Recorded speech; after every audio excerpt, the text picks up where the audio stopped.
같이 한번 보시면은요. 4번하고 5번은 자동이죠. 그래서 4번하고 5번인데 일단 4번은 이렇게 하시면 됩니다. 여기 결산자료 입력하셔서 몇 월에서 몇 월이요?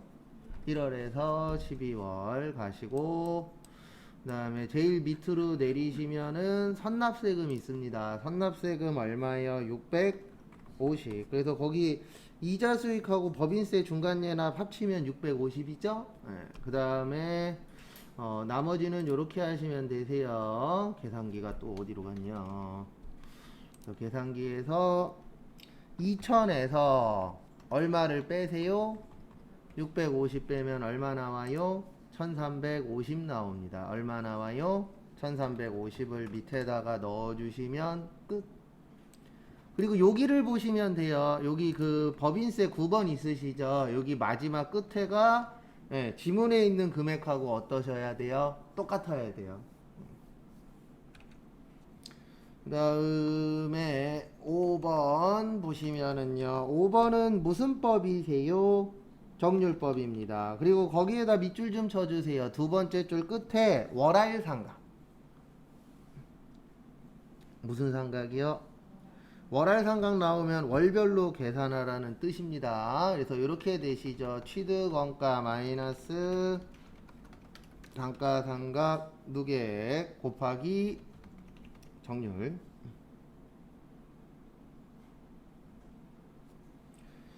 그래서 이렇게 하시면 되시죠. 취득원가가 3,000, 감가상각 누계액은 없죠. 그 다음에 정률 몇 프로요? 0.451 곱하기 12분의 거기 몇 월 달부터 쓰셨어요? 9월 달. 그래서 9, 10, 11, 12 몇이요? 4. 요걸 꼭 해주셔야 돼요. 왜 해주셔야 되냐면 감가상각은 1년에 몇 번 해요? 한 번 해요. 맞죠? 그래서 1년에 한 번 한다는 얘기는 이게 1년치란 뜻입니다. 근데 여기는 4개월만 썼고 요 힌트가 뭐냐면 거기에 있는 무슨 상각이라고 되어 계세요? 월할 상각. 그래서 이렇게 해주시면 됩니다. 3,000 곱하기 0.451 나누기 12 곱하기 4 하면 451만원 나오세요.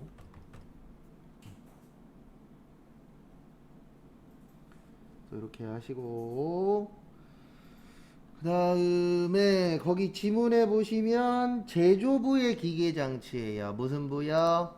제조부. 제조부면은 500번대죠. 그래서 500번대 일반 감가상각비에 무슨 장치요? 기계장치 가서 451만원. 그 다음에 제일 중요한 거 아무리 이거를 잘했어도 요거 안 하면 틀리죠. 무슨 추가요? 전표 추가. 요거 꼭 눌러주시고요. 그 다음에 정리하시고 문제 5번에 원천징수랑 연말정산 있으시죠?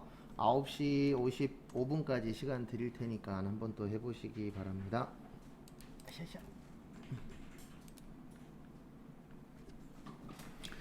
요거까지 풀고 그 다음 거부터는 이제 풀고 마치고 이렇게 진행할 겁니다. 그래서 다음 거부터는 1시간 반 정도 1시간 20분 정도 시간 드릴 테니까 쭉 한번 풀어 보시고요. 그 다음에 원서 접수일이 저희 수업 끝나고 그 다음 주에요. 7월 7일. 그래서 시험 보실 분들은 7월 8일 그때쯤이니까 시험 보실 분들은 그때 맞춰서 원서 접수 잘 하시고요. 근데 시험이라는 게 참 그래요. 요 오전반에서도 이제 붙으신 분 계시고 2점 차이로 떨어지신 분도 계시고 잠 안 올 거예요. 저도 예전에 한번 1점 차이로 떨어지고 한 달 동안 잠을 제대로 못 잤으니까. 눈만 감으면 그 아깝게 틀린 문제 있잖아요. 그게 눈 감고 눈 뜨고 벽 보고 있으면 벽에 그 문제가 돌아다니고 눈 감고 있으면 머릿속에서 그 문제가 돌아다니고 그래서 거의 한 달 정도 새벽 2시 전에 자본 적이 없는 것 같아요. 진짜로 스트레스 받아갖고. 근데 어떡하겠습니까? 내가 아직 실력이 안 돼서 떨어졌나 보다라고 생각하는데 한 달 이상 걸렸죠. 근데 또 지금은 2달에 한 번씩 시험이잖아요. 그 당시에는 4월, 6월, 10월, 12월 이렇게 시험이 4번밖에 없었어요. 자꾸 막 엉뚱한 데 떨어지면 4개월 후에 봐야 되거든요, 시험을. 지금은 그래도 2달에 한 번씩이니까. 그래서 거기 보시면 다음 자료를 보고 거주자인 사무직 사원 박민혜를 사원 등록하고 박민혜 부양가족을 모두 부양가족 명세에 등록 후 세부담이 최소화되도록 공제 여부를 입력하시오. 본인 및 부양가족의 소득은 다음의 소득이 전부이며 주민등록번호는 정확한 것으로 가정한다. 단 기본공제 대상자가 아닌 경우 기본공제 여부에 뭘로 표시하래요?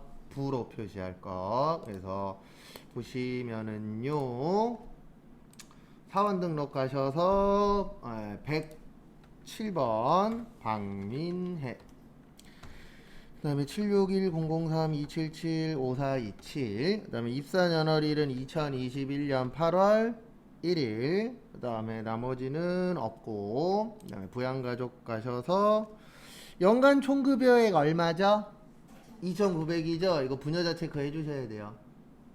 왜냐면 부녀자 공제가 2가지 중에 하나여야 돼요. 일단 기본적으로 3천만원 이하여야 돼요. 그래서 거기 2,900이라고 나온 거예요.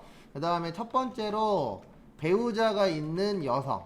그래서 이분은 지금 배우자가 있잖아요. 그래서 되는 거고, 두 번째로는 배우자가 없는 여성일 경우에 여성으로서 세대주라고 나와야 돼요. 그래서 세대주이면서 부양가족이 있는 경우, 이런 경우에도 얼마를 빼주세요?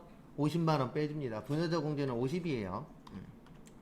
그 다음에 얘랑 세트로 알고 계셔야 되는 게 어디 갔냐 얘는 또? 여기 50만원.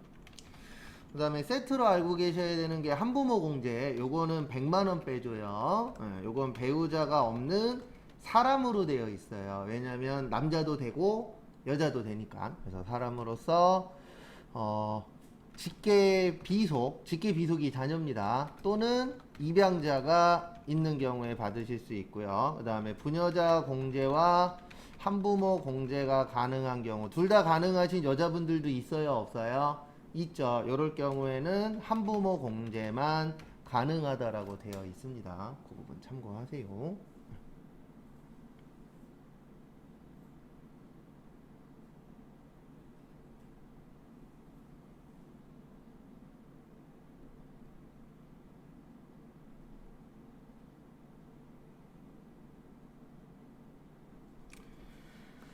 그 다음에 다음 것도 보도록 하겠습니다. 김영광님 배우자. 그래서 배우자 김영광은 부예요. 왜 부예요? 양도소득 금액이 있었죠? 네. 그래서 부입니다. 그래서 801120179348 7. 네. 연상 연하 커플이네요. 그 다음에 박노현님 본인의 아버지 4812201712-277 요분은 부. 왜냐면 이민 가 계신 건 안 돼요. 미국 거주의 뜻은 우리나라에 안 살고 있는 거잖아요. 그래서 안 됩니다. 그 다음에 김예슬 유학 중이죠? 유학은 상관없어요. 왜냐면 유학 갔다 다시 뭐 할 거죠? 올 거죠. 그래서 유학은 상관없습니다. 근데 외국에 거주하고 있다 이렇게 나오면 이민 갔다라고 생각을 하시면 되세요. 그래서 우리나라에 없기 때문에 그 부분까지는 안 해준다 라고 판결이 난 적이 있어요. 법에는 없어요. 네, 법에 요 내용은 없고 요건 판결문에서 나온 문제예요. 그래서 저도 처음에 나왔을 때 이게 뭐지 그랬었는데 거기 답지에 이렇게 써 있더라고요. 네, 판례에 의하면. 네, 판례가 판결문이나 마찬가지이기 때문에 376440. 요거까지는 별거 없죠. 그 다음에 마지막에 형제자매 박민호님 740-112-1712-414. 요분은 부예요. 금액은 상관이 없는데 어디에 걸리는 거예요? 나이에 걸리는 거예요. 우리 나이가 20세 이하 몇 세 이상? 60세 이상. 20세 이하 60세 이상이고요. 그 다음에 나이 무관하신 분은 3분밖에 없잖아요. 배우자, 장애인, 기초생활 수급자. 근데 이분은 배우자도 아니고 장애인도 아니고 기초생활수급자도 아니잖아요. 그러면 나이에 넘어가면 돼요, 안 돼요? 안 되죠. 그래서 봅니다. 소득 볼 것도 없어요. 그러니까 제일 먼저 보셔야 되는 게 나이 먼저 봐야 돼요. 그래서 나이가 21살이야. 그러면 소득 볼 필요가 없어요. 어차피 나이에서 탈락이기 때문에. 그래서 그렇게 해서 보시면 됩니다. 그 다음에 연말정산. 다음은 강호성의 2021년 기속 연말정산 관련 자료이다. 다음 자료를 이용하여 연말정산 추가 자료 입력 메뉴에 1번 월세주택, 2번 연말정산. 그래서 앞에 보시면은요, 여기로 가셔야죠. 연말정산 추가 자료 입력 가셔서 몇 번이요? 1010번. 그 다음에 거기 밑에 보시면 부양가족은 모두 뭐래요? 동거 중이래요. 그래서 강호성님은 6천만원. 이거 왜 나왔냐면 6천만원이 나온 이유가 있어요.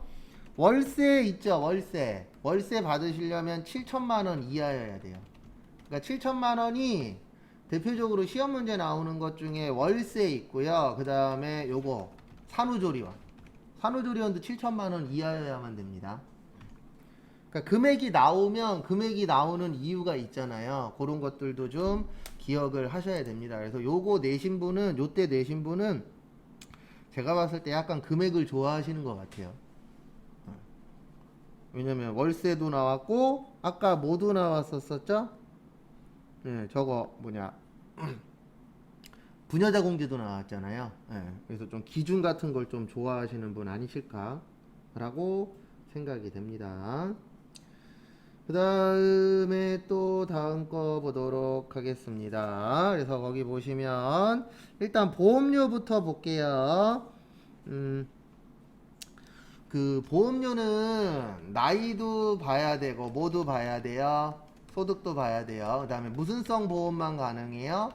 보장성. 그 다음에 요게 중요합니다. 피보험자가 중요해요. 왜 그러냐면 피보험자가 보험 혜택 받는 사람이잖아요. 그 다음에 계약자는 말 그대로 뭐 하신 분이죠? 계약하신 분이죠. 그래서 피보험자가 나이와 소득이 되느냐 안 되느냐 요게 중요합니다. 그래서 거기 첫 번째 보시면은 강민철 거죠. 근데 거기 보시면 강민철님이 부죠. 근데 소득 금액이 얼마예요? 1000만원이죠. 그럼 100만원보다 뭐하죠? 크죠. 그래서 아버님은 안 돼요. 그 다음에 강샘물. 샘물은 자녀죠. 자녀니까 됩니다. 왜냐면 나이 되고 소득 되잖아요. 그래서 요렇게만 넣으셔야 돼요. 어떻게 넣으셔야 되냐면 일반에다 얼마요? 40만원. 왜 40만원만 넣는지 이해하셔야 돼요. 거기 보시면 아버님은 양도소득 금액 1000만원이잖아요. 우리 소득 볼 때 소득 금액 얼마였었죠? 100만원 이하였죠. 근데 이분 1000만원이니까 안 된다. 그 다음에 두 번째 의료비. 의료비는 나이는 볼 거 없고 소득도 볼 거 없어요. 나이 소득 다 인정해 줍니다. 거기 보시면 어머님 보청기 구입비 얼마 들어갔었죠? 100만원 돼요. 그 다음에 질병치료용이죠? 그러면 된다 그랬습니다. 몸보신은 안 돼도. 그래서 어머님 얼마 되세요? 150만원. 근데 이분 세법상 뭘로 되어 계시죠? 장애인으로 되어 계시죠. 그래서 의료비 가셔서 장애인란에다가 얼마요? 150.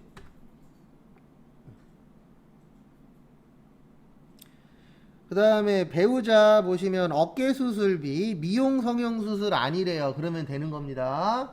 그 다음에 시력보정용 안경 얼마까지 된다 그랬죠? 50. 근데 30만원이니까 다 되죠? 그래서 100 얼마요? 30.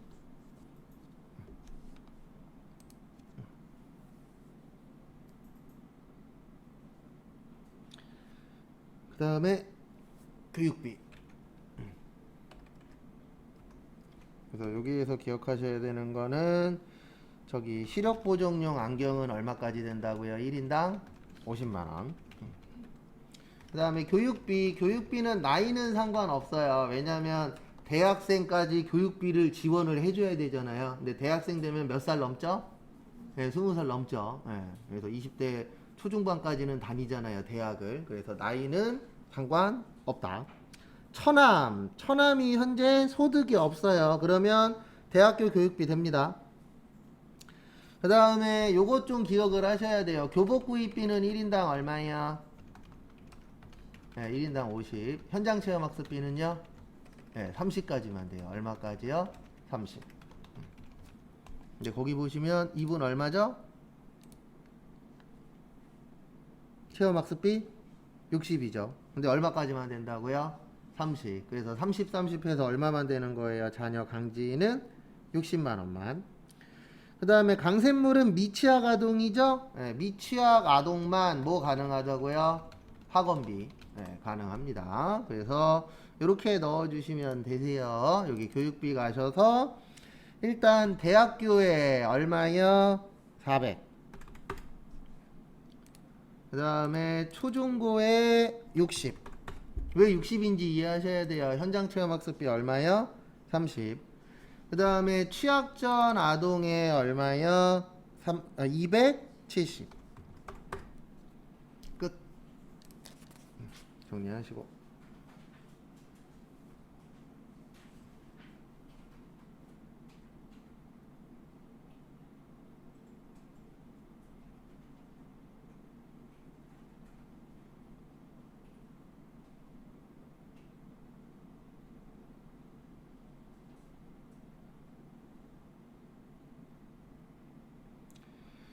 그 다음에 기부금은 나이 상관없고 소득은 봐야 되고 본인만 무슨 기부금 가능이요?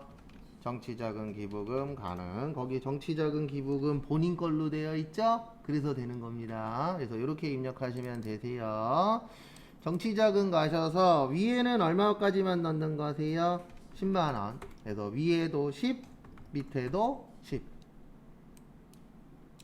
그 다음에 국군장병 위문금품 있으시죠? 요거는 법정이에요. 왜냐하면 군인은 어디하고 관련이 많죠? 국가하고 관련성이 높죠. 그래서 그런 쪽에다가 기부하시는 거는 네, 법정 기부금입니다. 여기까지 되셨습니까? 네. 그 다음에 월세. 네, 월세는 여기에다 넣으시면 돼요. 월세 주택 임차에다가. 그래서 임대인이 김광일. 그 다음에 사업 주민등록 74746011155. 그 다음에 유형은 뭐야? 아파트. 그 다음에 계약 면적은 84. 서울시 금천구 가산로 99. 그 다음에 2020년 7월 1일에서 2022년 6월 30일. 월세 합계 얼마예요? 960. 그러면 월세 끝. 그 다음에 신용카드 보시면 신용카드는 나이 상관 없다. 뭐만 봅시다. 소득만. 그리고 헷갈리시면 이렇게 외워버리세요. 보험료는 둘 다 봐야 되고 의료비는 안 봐도 되고 교육비 그 나머지는 다 뭐만 보면 돼요. 소득만. 일단 나이 소득에서는 이렇게 기억하시면 좀 도움이 되실 겁니다. 좀 이렇게 좀 안 냈으면 좋겠어요. 거기 보시면은 전통시장 얼마래요? 40만원. 대중교통 얼마래요? 60. 그 다음에 회사 경비는 포함되면 안 된다 그랬죠. 그래서 결론은 40에 60에 200이니까 300 빼서 얼마만 되는 거예요? 일단 2,200만 원만 되는 거예요. 라고 이해하셔야 됩니다. 그 다음에 현금 영수증. 우리 중고자동차 몇 프로까지 된다 그랬죠? 10%만 돼요. 중고자동차만. 무슨 자동차요? 중고자동차. 새 차는 안 되세요. 그래서 10%니까 1000만원에 10% 얼마예요? 100만원. 그 다음에 우리 이중공제 되는 거 있다 그랬죠? 신용카드, 의료비. 신용카드, 교복, 구입비. 신용카드, 미취학 아동, 학원비. 그리고 세법에서 신용카드라고 나오면 이렇게 이해하셔야 돼요. 직불카드. 우리가 많이 쓰는 그 체크카드 있죠? 그거랑 현금 영수증 포함이에요. 따로 내용이 없어도 신용카드라고 나오면 직불카드하고 현금 영수증도 가능하구나 라고 이해를 하셔야 됩니다. 왜냐면 세법에 신용카드라고만 나오지 직불카드 현금영수증은 나올 때도 있고 안 나올 때도 있어요. 그래서 다 포함된다. 이렇게 봐주셔야 됩니다. 그 다음에 미술학원 수업료 얼마 있었죠? 30만원. 근데 자녀 누구 거래요? 강샘물. 네. 근데 강샘물은 미취학 아동이죠. 그러면 되는 겁니다. 왜냐면 이중공제 되니까 교육비도 되고 모두 된다고요. 신용카드 공제도 돼요. 그래서 결론은 130만원 넣어야 됩니다. 현금 영수증에. 얼마요? 130. 왜요? 중고자동차 몇 프로만 된다? 10%. 그러면 1000만원에 10%면 얼마예요? 100만원. 그 다음에 미술학원 수업료 얼마라고요? 30만원. 그래서 합쳐서 얼마요? 130. 그래서 이렇게 넣어주시면 되세요. 여기 신용카드 가셔서 아까 신용카드가 2200이었어요. 얼마요? 2200. 그 다음에 아까 전통시장이 40. 대중교통이 60. 그 다음에 현금영수증이 아까 얼마였죠? 130. 끝. 정리하시고. 그 다음에 조금 일찍 쉴게요. 네, 조금 일찍 쉬었다가 저기 10시 25분까지 쉬시고 그 다음에 1시간 20분 시간 드릴 거예요. 그리고 그렇게 해서 맞춰 볼 겁니다. 그래서 잠깐 쉬었다가 보도록 하겠습니다.